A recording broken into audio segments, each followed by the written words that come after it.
بسم اللہ الرحمن الرحیم۔ السلام علیکم۔ روزانہ واقعات سننے کے لیے اس چینل کو سبسکرائب کریں۔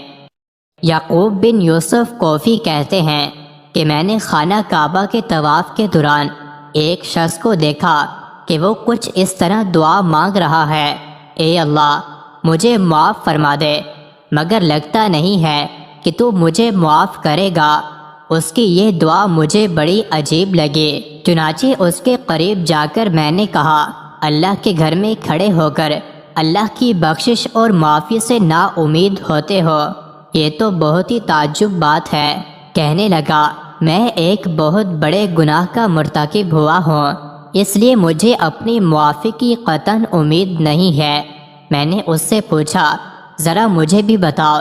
چنانچہ اس نے اپنا قصہ کچھ اس طرح بیان کیا: میں یحییٰ بن محمد کے ساتھ موصل کی بغاوت کو فروغ کرنے والوں میں شامل تھا۔ جمعے کا دن تھا، ہم نے بہت سارے لوگوں کو قتل کیا اور شہر پر قبضہ کر لیا۔ اب ایک منادی کرنے والے نے حاکم کی طرف سے اعلان کیا کہ جو شخص اپنے گھر میں بیٹھ جائے اور اطاعت قبول کرے اس کو امان دی جاتی ہے، اس کے گھر اور اس میں جو کچھ بھی ہے اس کی حفاظت کی ذمہ داری لی جاتی ہے، لہٰذا کوئی شخص گھر سے نہ نکلے۔ بے شمار لوگ اپنے اپنے گھروں میں دبک کر بیٹھ گئے۔ میں اس وقت نوجوان تھا، اقتدار اور قوت کا نشہ چھایا ہوا تھا۔ میں نے ایک گھر کا انتخاب کیا اور تلوار لہراتا ہوا اس میں جا گھسا۔ اس گھر میں میاں بیوی اور ان کے دو بیٹے تھے۔ خاوند سامنے آیا اور اس نے مجھ سے سوال و جواب کرنے چاہے تو میں نے دفعتاً اسے قتل کر دیا۔ اس کی بیوی چیخنے اور چلانے لگے اور مجھ سے امن کی طالب ہوئے۔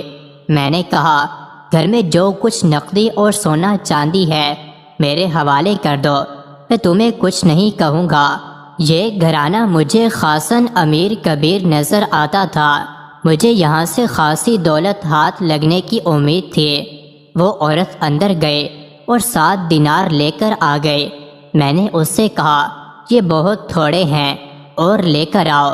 عورت نے کہا: گھر میں اس کے علاوہ کچھ نہیں جو میں تمہیں دوں۔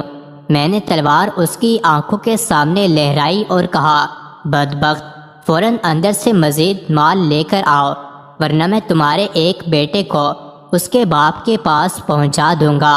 عورت نے ہاتھ جوڑ دیے اور لگی قسمیں کھانے کہ گھر میں صرف یہی کچھ ہے۔ میں نے اس کا اعتبار نہ کیا۔ اس دوران اس کا بیٹا آگے بڑھا تو میں نے اس پر تلوار کا وار کیا اور اسے بھی قتل کر دیا۔ اب میں نے دوبارہ اس عورت سے کہا: اب بھی تمہارے پاس وقت ہے، جو کچھ تمہارے پاس ہے لے آؤ، ورنہ تمہارے دوسرے بیٹے کو بھی قتل کر دوں گا۔ جب اس عورت نے میری جفا کو دیکھا تو کہنے لگی: مجھ پر رحم کھاؤ، میرے پاس اپنے خاوند کا عطا کردہ ایک عطیہ ہے، میں وہ لے کر آتی ہوں۔ چنانچہ وہ اندر گئے اور تھوڑی دیر کے بعد سونے کی ایک زرہ لے کر آ گئے۔ میں نے آج تک اپنی زندگی میں اتنی خوبصورت زرہ نہیں دیکھی تھی۔ میں نے اسے ہاتھوں میں لیا اور الٹ پلٹ کر دیکھنے لگا۔ اس زرہ پر سونے کے پانی سے یہ لکھا ہوا تھا: جب امیر اور اس کے حاشیہ بردار ظلم و ستم کرنے پر اتر آئیں اور دنیا کے قاضی اپنے فیصلوں میں زیادتی کرنے لگیں تو پھر اس دنیا کے قاضی کے لیے آسمانوں کے حاکم اور قاضی کی طرف سے ہلاکت ہے۔